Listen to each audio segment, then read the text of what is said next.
Recording in progress. Oh, are we doing all from the beginning?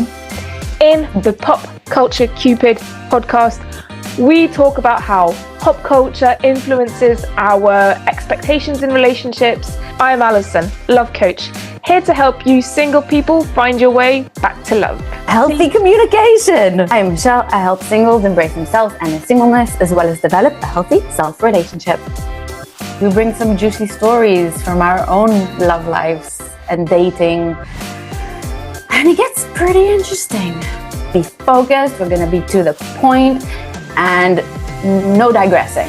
Self-awareness. Follow, share, subscribe, enjoy. And like and comment. If it's shockingly bad, we just re-record another one. Yeah. No, I think there's some good stuff that you can just nitpick. Recording in progress. I almost missed that one. Because you were so on. I were so on it for the previous one. Yeah, I know. I had to balance it out. I was like spacing out for a minute. Okay. The way we are recording it, so because last week we recorded like a couple, but they're not going to be posted at the same time, and we're doing the same now. Anyway, yeah, it's organized chaos. True. Yes, we love it. We do, at least like because we dress the same, it won't be as noticeable. Yeah, it's true. Today, we're talking about working through hard times, and you said willing to be unhappy, which is a good it's a good way of putting it. It's a good way of putting it, because people kind of go really fast, but also give up really easily. I think that's why we've got the highest divorce rates as well. Because people don't, I once went on this date with a guy from Tinder, and I was at his place, and we were talking, and he said the problem with Tinder is that I'm always like, it was a huge red flag. He was saying, it's just I'm always wondering if I can find better and start swiping again. And I was like, okay, great. But I think that's also, if you look, my aunt and uncle who live in the countryside, like really like rural France, they don't really have many options, and they've been together for, I think, 35 years, and like they're so in love with each other, and they don't even think about other options. And the divorce rate around them is very low. There's still some divorces, but very low. Whereas here in this like urban lifestyle and city, like there's always somebody to look at and things like that, divorce rates are higher. And I'm just, because there are the options. And it's working through hard times, willing to, you said it, willing to be unhappy, but also just learning to be happy with what you've got, because the grass is not always greener on the other side. No, the grass is greener where you water it. Oh, that's a beautiful way of putting it. Well done.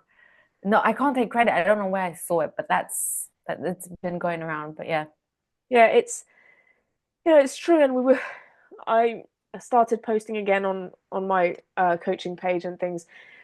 And then one of the questions that I'd received was, what's more important, looking after your relationship or looking after the child?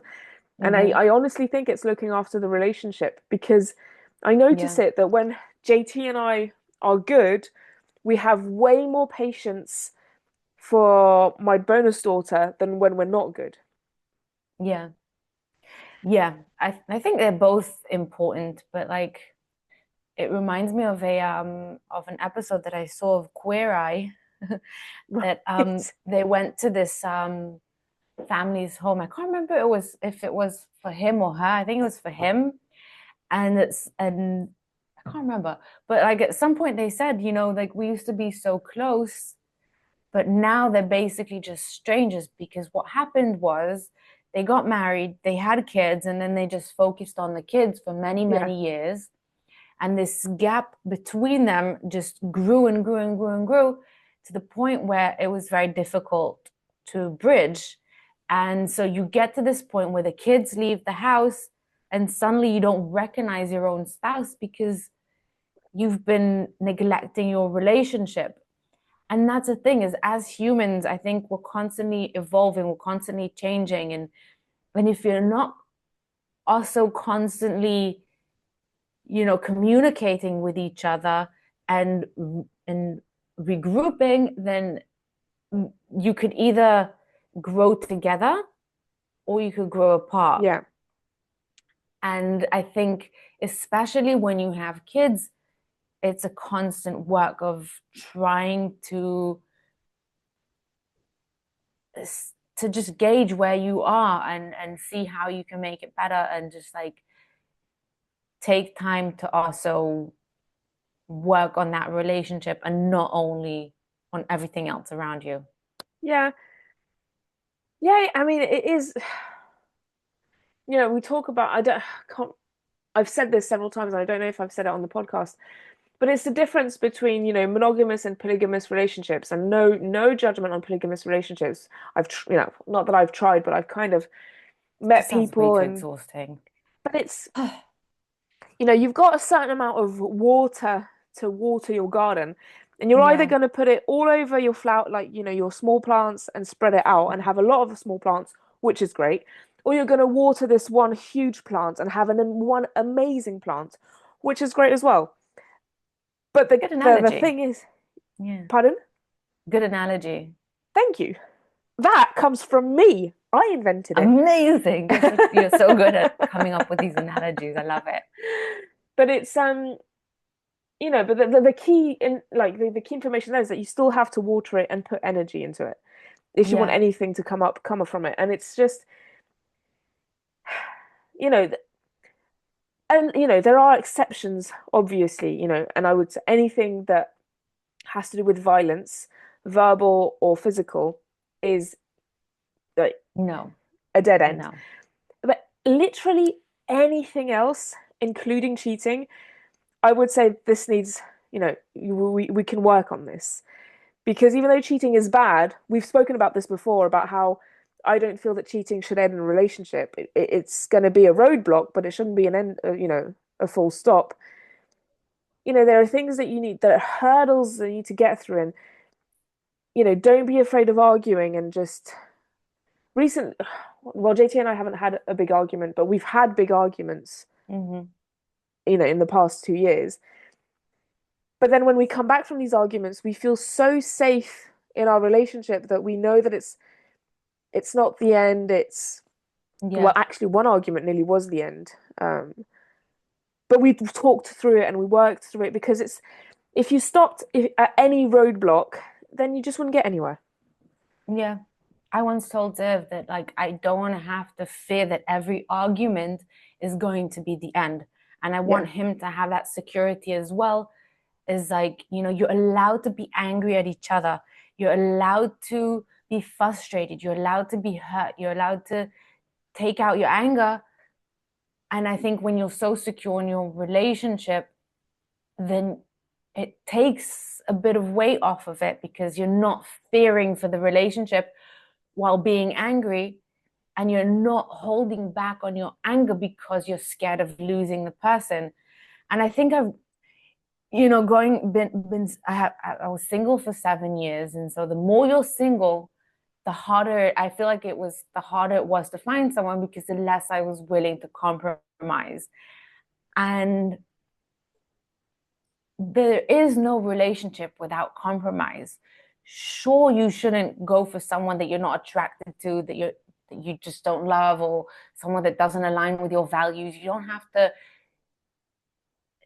have to compromise on the important things, but there's always going to be something that's not, exactly like it is, and you just have to decide what you're willing to compromise on. And I hate the conversation on why someone's still single, because I've been there and it's hard, and it's like not always a choice. But I feel like a lot of people are single because they're not willing to put in the work, and they're not willing to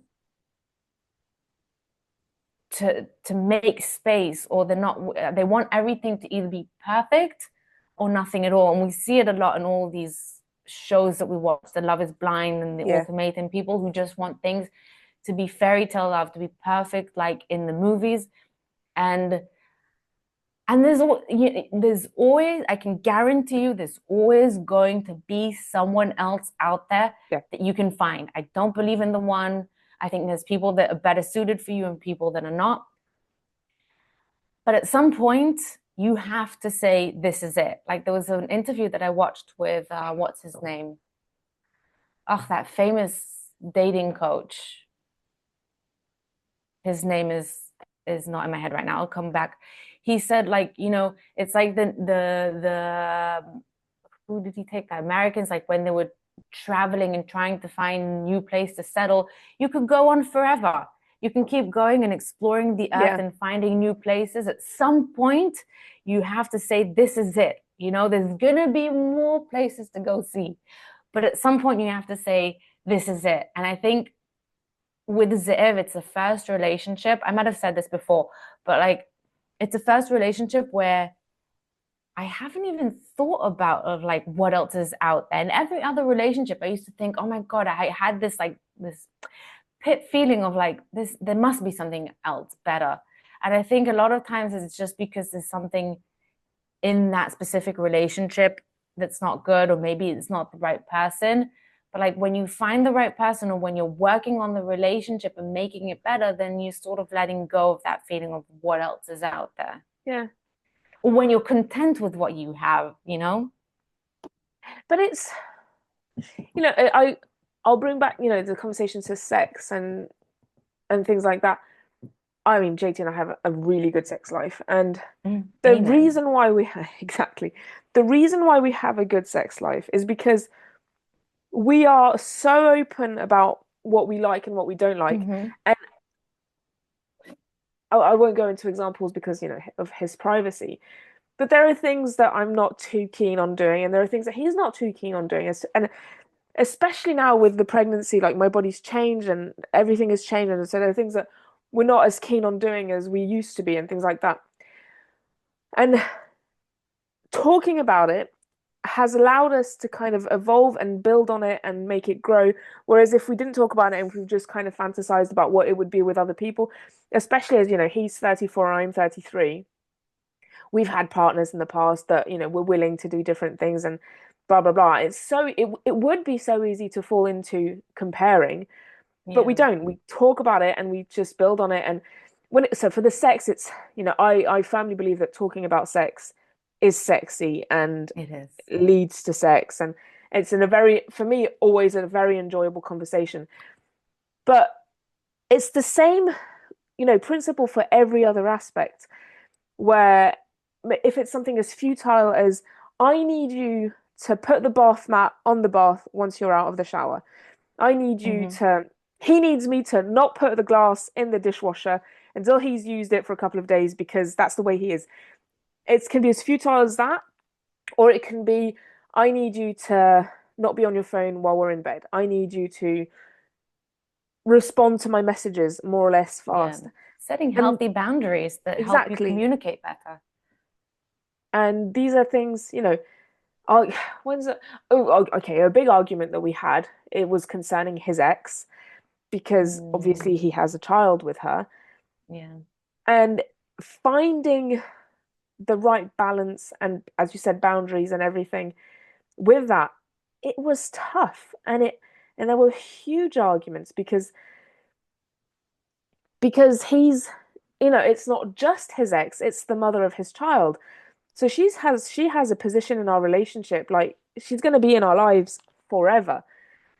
And that was tough. And I asked myself the questions of, do I really want this? Do I really want to move forward with somebody who's gotten a very intrusive person in their lives, Mm-hmm. and he's letting her, and it was tough. And so, and it took a good 6 months to kind of find our bearings. Um, and there was one option where I could have just given up, and I took the second option, which was to work on it, and it was tough.